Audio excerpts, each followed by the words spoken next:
ঘড়িতে সময় প্রায় 4টে। বদ্রীনাথ ঘুম ভেঙে জেগে ওঠার প্রতীক্ষায়। একসময় মন্দির থেকে তোর্তপাটে সুর ভেসে এলো অন্ধকারে বুক চিরে। এই ব্রাহ্ম মুহূর্তকে ভাষায় বর্ণনা করা প্রায় দুঃসাধ্য।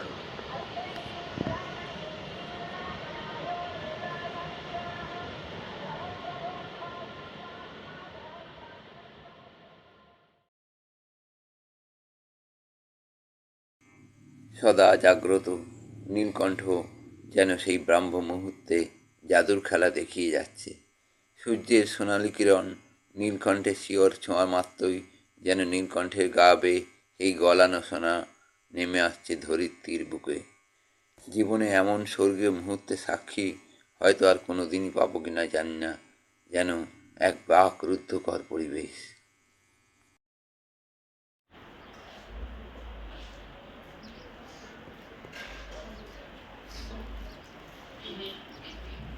বসুধারা যাত্রার প্রস্তুতি নিয়ে যখন লজের বাইরে এলাম তখন ভালোভাবে আলো ফুটে গেছে।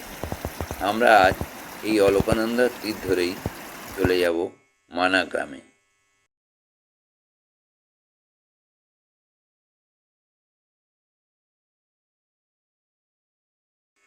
যদিও মানা গ্রামে যাওয়ার শেয়ার গাড়ি মূল বাসস্ট্যান্ড থেকে প্রায় 1 কিলোমিটার দূরে নিউ বাসস্ট্যান্ড থেকে ছাড়ে। আমাদের লজ থেকে খুব কাছেই, সুতরাং হেঁটেই 5 মিনিটে পৌঁছে গেলাম। শেয়ার গাড়ি 50 টাকার বিনিময়ে 4 কিলোমিটার দূরে মানা গ্রামে গেটে পৌঁছে দিল।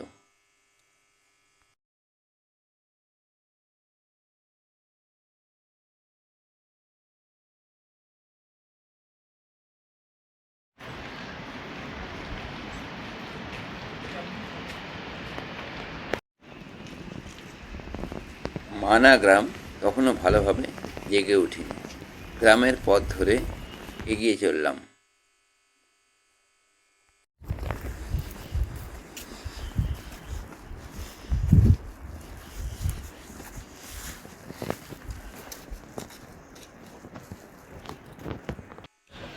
সামনেই ব্যাস গুহার পথ।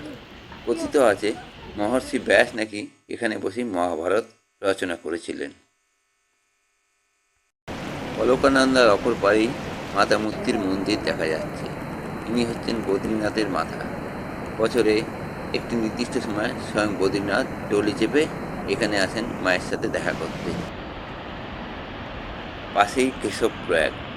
কেশবপ্রয়াগ দেখে সরস্বতী নদীর তীর ধরে চলে এলাম সরস্বতী মন্দিরের কাছে। পাশেই রয়েছে ভীমপুল।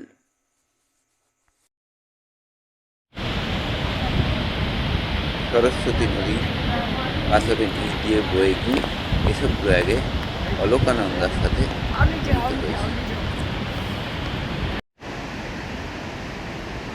সরস্বতী মন্দিরের পাশেই রয়েছে ভীমপুল।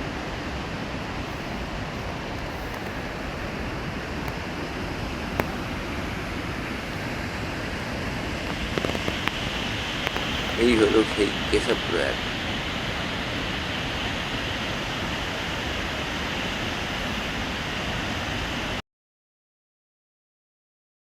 আর সরস্বতী মন্দিরের পাশেই রয়েছে ভারতের প্রথম চায়ের দোকান। তবে আরও একটু পাশে রয়েছে আরও একটি দোকান। যেহেতু বসুধারার দিক থেকে এলে এটাই প্রথম দোকান, তাই আমরা এই দোকানেই গরম চায়ের স্বাদ নিলাম।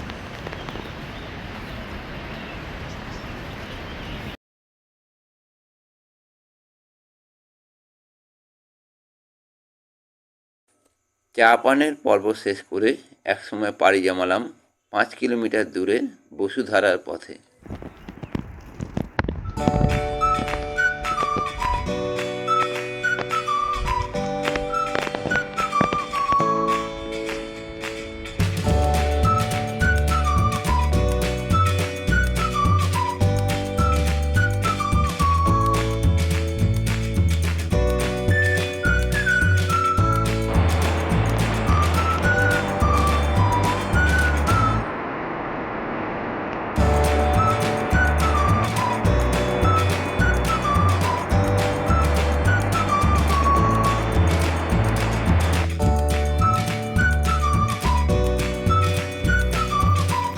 মেঘমুক্ত সুনির্মল পরিবেশ যেন আমাদের হাত ধরে টেনে নিয়ে চলল।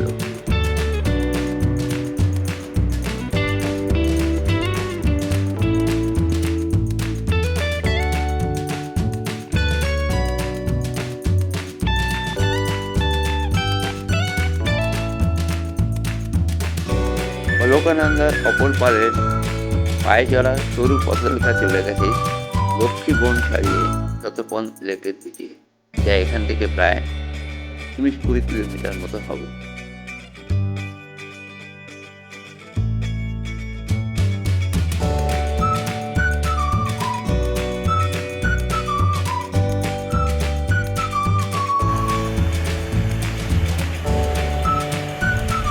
প্রকৃতি যেন আপন হাতে ঘাসের কোমল আসন পেতে রেখেছে বসার জন্য।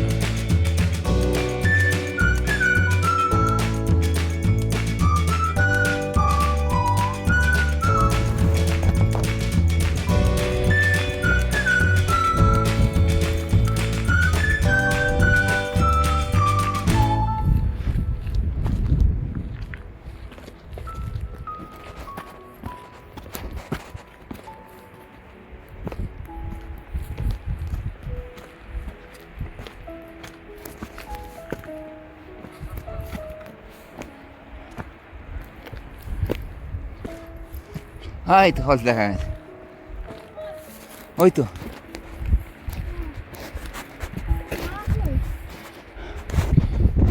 এগিয়ে গেছে।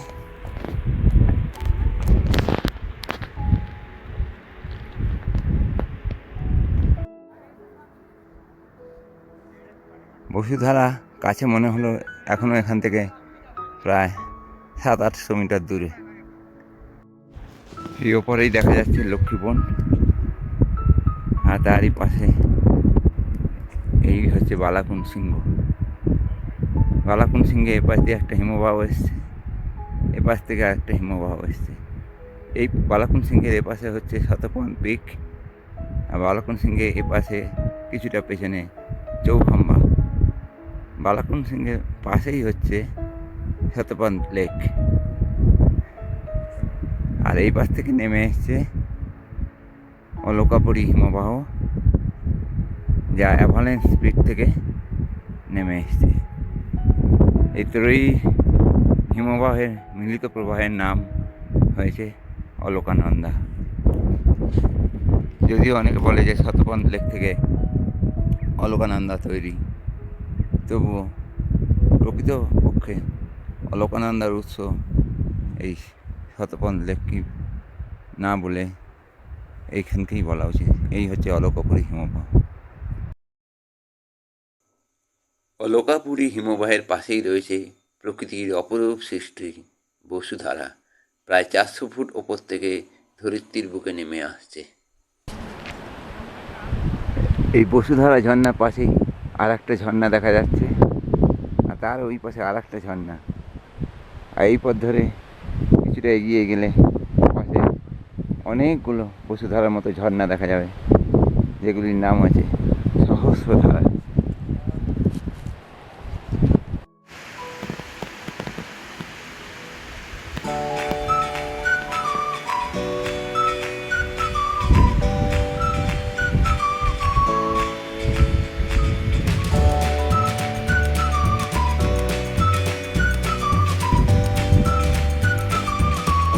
ওই যে পাথরের উপর বসে আছে রামার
নমস্কার।